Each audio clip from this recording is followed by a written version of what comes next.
But I would not call it giving up. I think you just need to rest sometimes.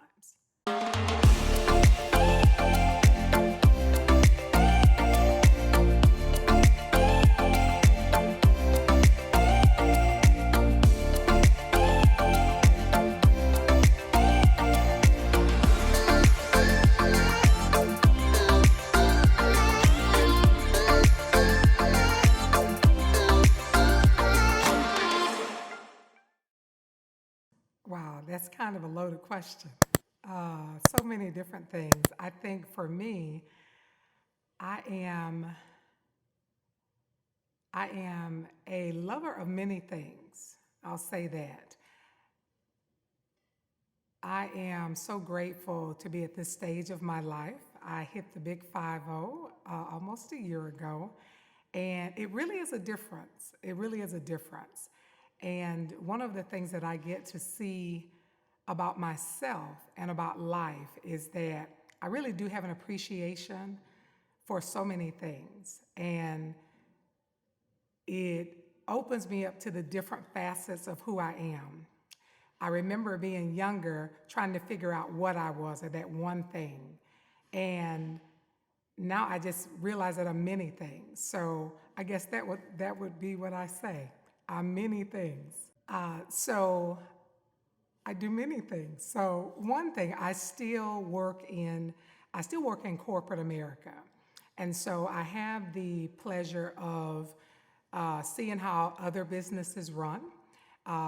Most people know too when you work on the other side, in addition to being an entrepreneur, when you are working with someone else's company, for someone else's company, of course it's always easier to see what you like and what you don't like. And the great thing about that, though, is that it informs what I do as a consultant.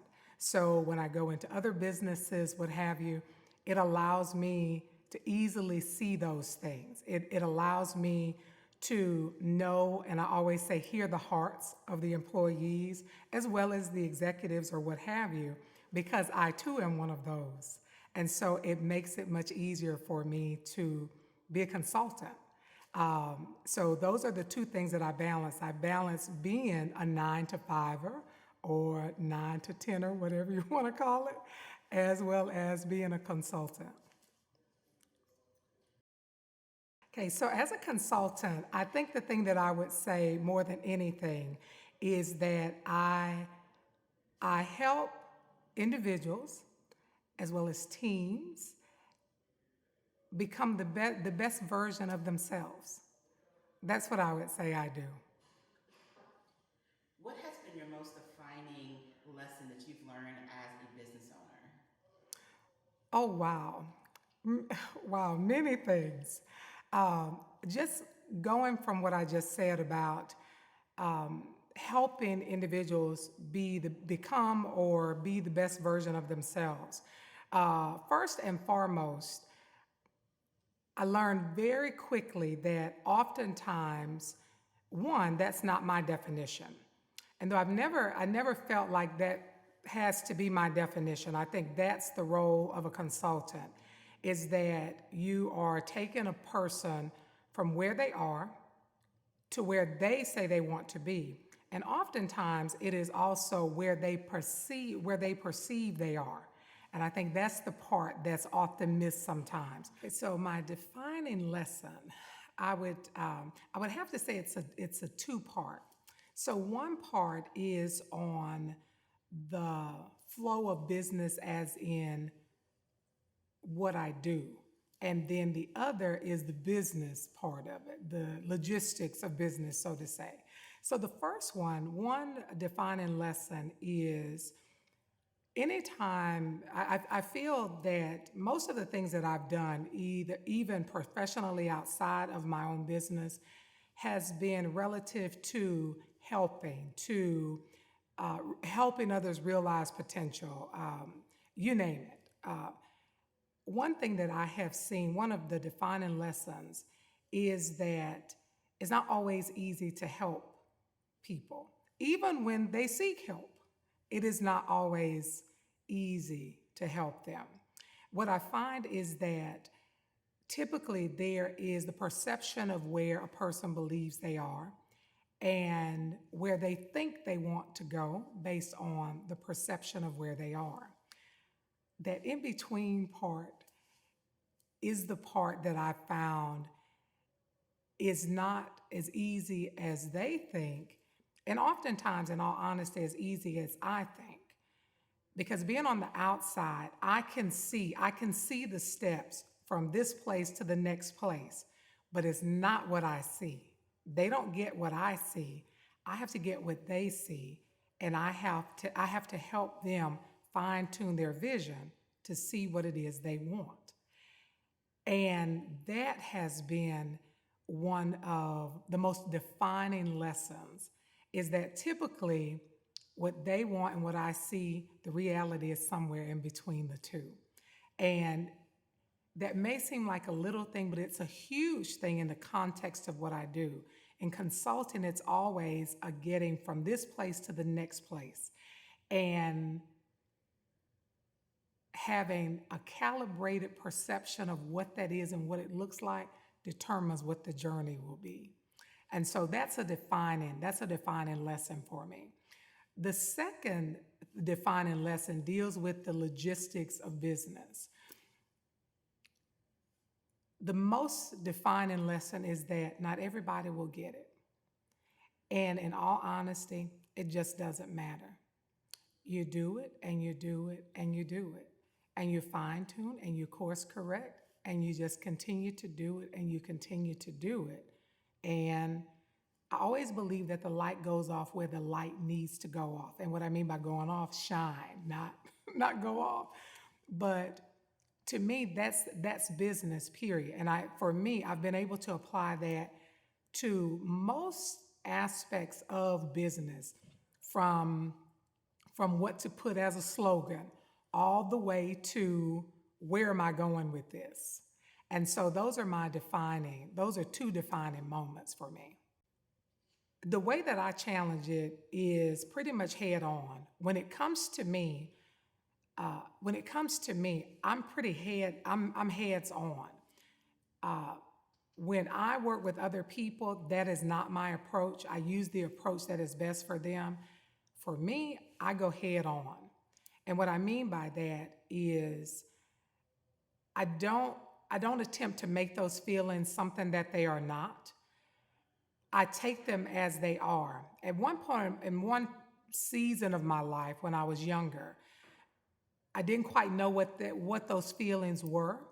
And my first reaction was to override them. And what I quickly learned, that it's a disservice to me to override what might be unpleasant or even ambiguous. Like, I don't know what this is I'm feeling. It's a disservice to me to do that. And so the head-on approach is what I do. If I'm feeling a particular way, I let that feeling, I would say I let that feeling wash over me. I don't run from it. I just let it wash over me, and I take a cue as to what it is or what I think it is. And then I seek help. My thing is, if I have an issue or a challenge, I don't look for the answer in myself always, or I don't look to go in to get it by myself. So what that means for me, I love a good licensed professional counselor. That is first and foremost in my Rolodex. A mentor, a coach. I practice what I preach, and I preach what I practice. It makes it very easy for me to practice it and preach it because I do it. And I know the value of having that perspective outside of myself. I know the value of having significant others. And if you've been around me 10 minutes or longer, a significant other for me is a person outside of me that I deem as significant enough to value their perspective. And I am significant enough for them that they see me as I am. And so anything that fits into that category, that's how I deal with those challenges of not feeling self-worth, not feeling worthy, all of those dark things that we don't want to face, or oftentimes we put a false light on. That's not my way. I want that thing out of the dark. I don't like to be haunted.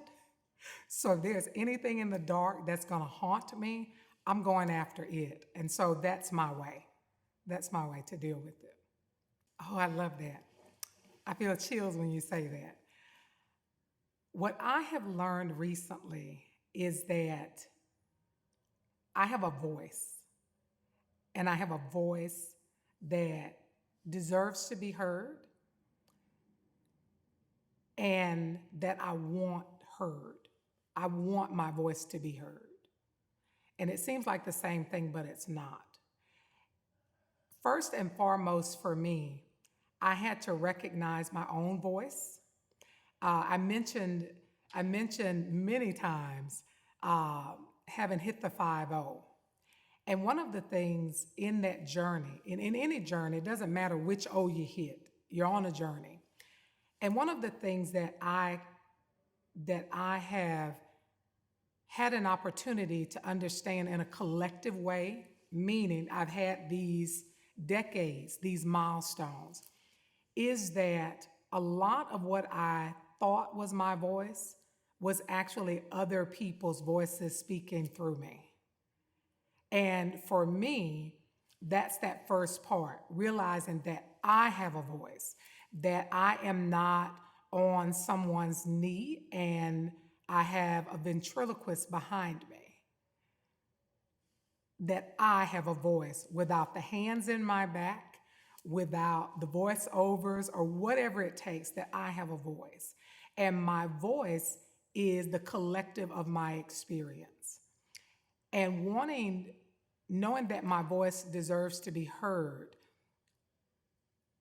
deals with those collective moments of experiences, the ups, the downs, the ebbs, the flows, the dark, the light, all of those things.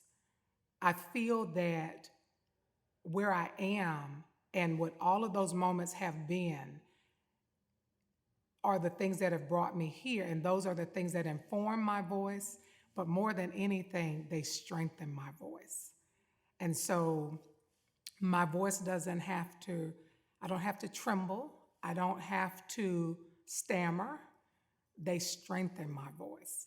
And that right now that's just where I'm resting, I'm coasting, I'm living right there right now. What I would say to that is fall in love, fall absolutely, madly, passionately in love with the process to find it. That's it. I think we lose a lot in wanting to be where we are not.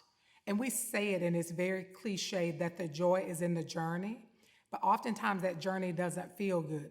I love road trips. I would rather RV it, I would rather SUV it than anything else. So I love a good road trip. But there are times when you are riding that the scenery is not the best. There are times when the seat doesn't feel so good in the car, all of the above. So to me, it's falling in love with all of that, because before long, you'll be at that destination. So fall in love with the process of discovering and finding your voice. The first thing that I would say is going to be so unorthodox. I would say go ahead and give up for a little while. Give up for a little while. But I would not call it giving up. I think you just need to rest sometimes. I believe there's the saying, we often say it wrong, that necessity is the mother of invention. And that is actually not the case. Necessity is the mother of makeshift. Leisure is the mother of invention. So as we are discovering, I think that when we feel those times when we want to give up, now I don't mean like the diet. Oh, I started this morning and oh man, it's 4 o'clock and I haven't lost 50 pounds. You need to wake up. So no, not that. But when you've been pressing, you've been doing the work, you've been dealing with the things that you need to deal with. You've been facing yourself head on, and you get that feeling let it rest. Take a rest.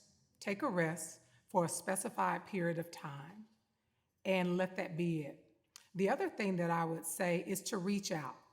Reach out to your lifeline, and from there, redefine and forge ahead. That's what I would say. The thing that I would say, as I think back professionally and I think back to business, developing a business, and more than anything, we really, we say that we're developing a business, but we're actually developing ourselves as a business or into a business. That's really what it is. The thing that I would say, and I know if I could coin everything together, the best and the greatest realization for me is that I have everything that I need. I have everything that I need. And I think that it's fine to get the next best, if it's, taking a course or what have you. I believe all of those things have their place. But the bottom line is that at the end of the day, when you get the certificate, when the course is over, when whatever group you're in disbands, whatever the case is, you are still left with you to develop into whatever that thing is that we dream of or aspire to be. Know that you're that it's in you. It's about aligning and becoming. That's what it is to me.